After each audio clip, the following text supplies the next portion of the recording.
So originally I said this was going to be a 3-part series, but there was so much information that I wanted to convey.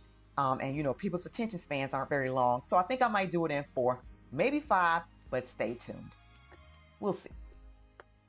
On January 26, 2024, the Lord said, "Come here. I have something I need you to do." Who, me?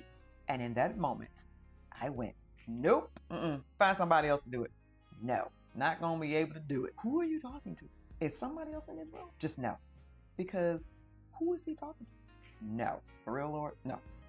No. No. Ain't no way he's talking to me. Absolutely not. Absolutely not. Absolutely not. There is no way. No. Please.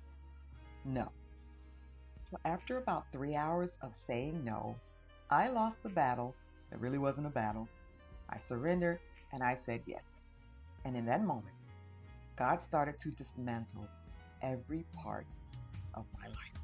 But that's a story for a different day. I'd already given up my marriage and my family at that point, and now I was being asked to walk away from my friend groups, my job, my church, organizations that I belong to, my sorority, everything that was familiar, everything that made me, me.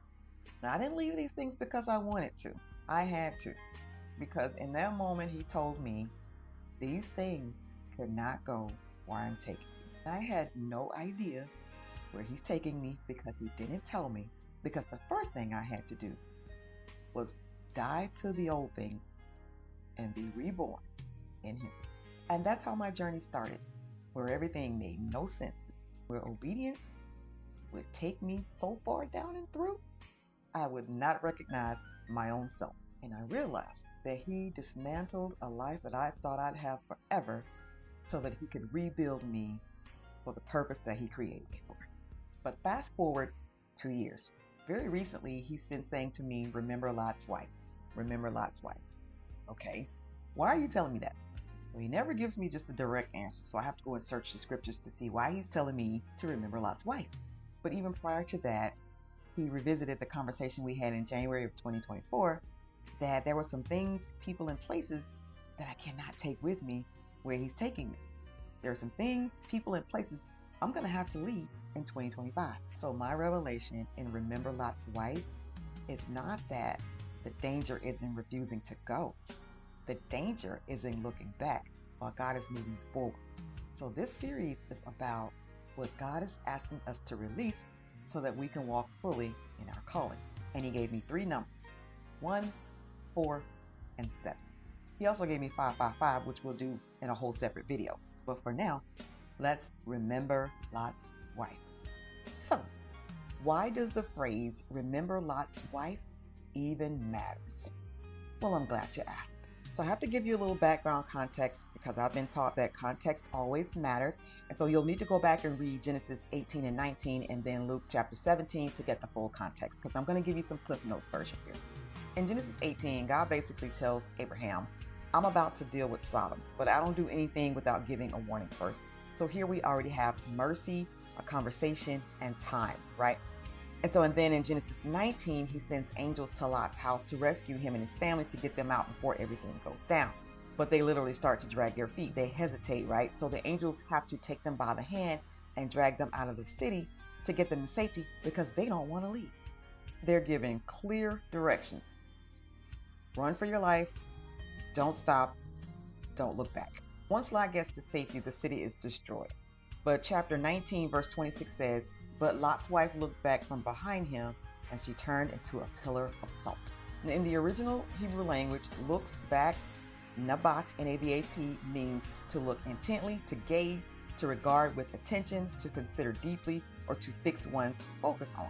In other words, this was a deliberate turning of attention, not a reflex. So in Luke 17:32, when Jesus says, remember Lot's wife, he's not talking about marriage, relationships, or nostalgia.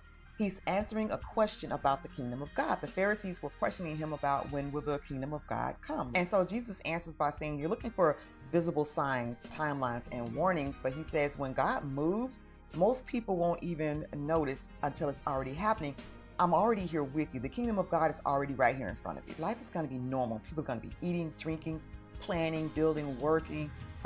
They won't be, wilding out or anything like that, not really rebellion, just settled into their comfort zone of their lives. And he says it's the same as it was in the days of Noah. It's the same as it was in the days of Lot, right? Because their stories both have the same pattern.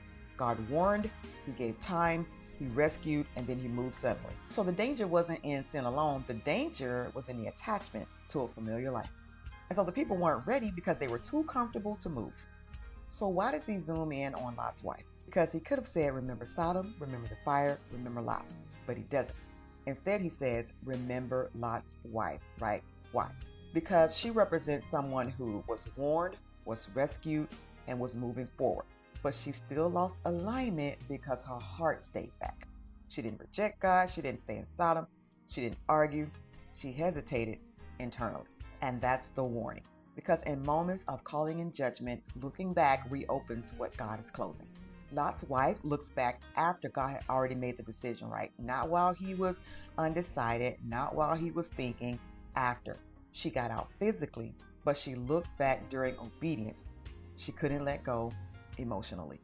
So let's talk about the number one, calling, source, and alignment.